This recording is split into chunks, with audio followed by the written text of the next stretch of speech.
Very special guest here with me today, Marshall Stewart, the Vice President and the Chief of Staff over at K-State. How you doing this morning? It's good to be with you today. Very good to be with a fellow North Carolinian. I was just talking with him in the break, so very exciting news to know that you're from North Carolina. And it's always good to connect with another North Carolinian. It always is. Good to be with you. We love Kansas, though, of course, and we Absolutely. love K-State as well. You guys had some really exciting news on September 8th about the Next Gen strategy. Do you mind explaining to me what this is? Absolutely. As many people know, Rich Linton, our president, came to K-State in February of 2021 and really began to think about and cause the community to think about what's next. What's next for Kansas State University? What are we going to do next?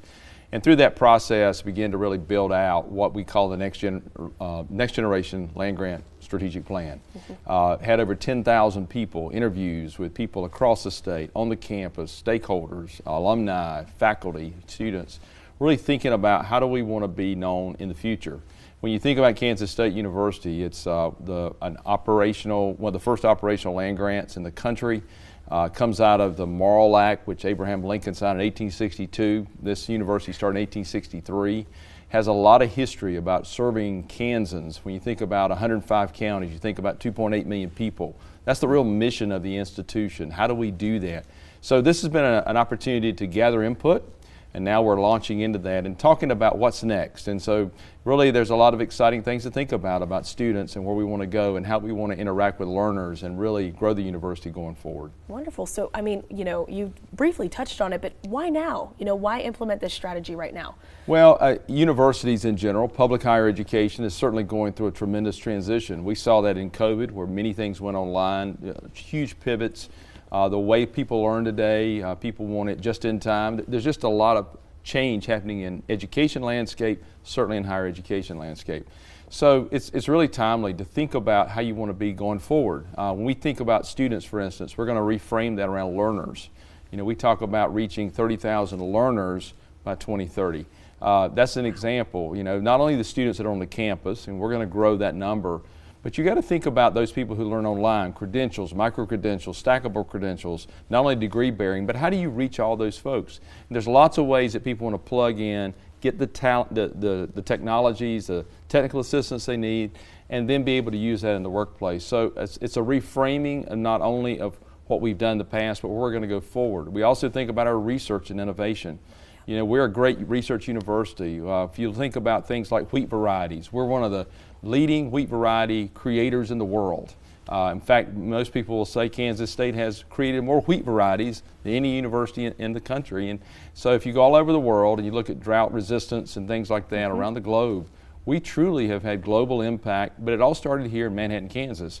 And so we want to be a leader in research, a leader in the student experience, and also in the engagement experience. How do we engage with those 105 counties?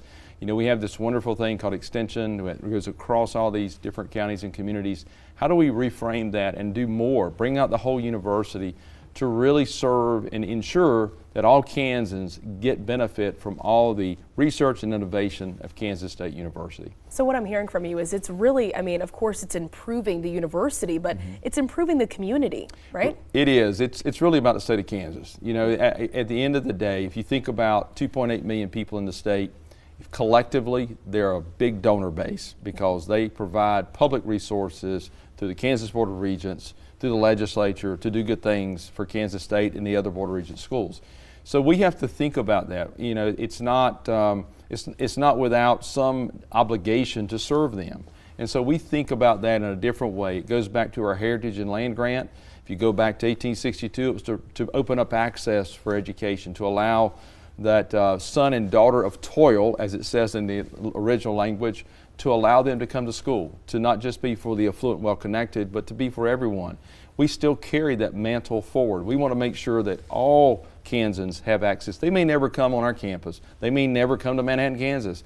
But we want to make sure that we are affecting their lives through our research, our innovation, our engagement, our creative works, the things we do on the campus, and not only in Manhattan, but Olathe and Salina, our other campuses. How do we ensure that all of that is impacting Kansans? And if we do good things in Kansas, if we serve them, solve problems in Kansas, That's scalable globally, and we know we can do that, and that's exciting for Kansas State University, and I think it's really exciting for the state of Kansas as well. Of course. Hey, every man a Wildcat, like we were saying before, right? That's exactly it's right. Impacting everyone. It is, and you know, if you talk to K-Staters, one of the things that I do think is special, I've had the privilege of working at North Carolina State, my alma mater. I've had the opportunity to be at the University of Missouri, another great university.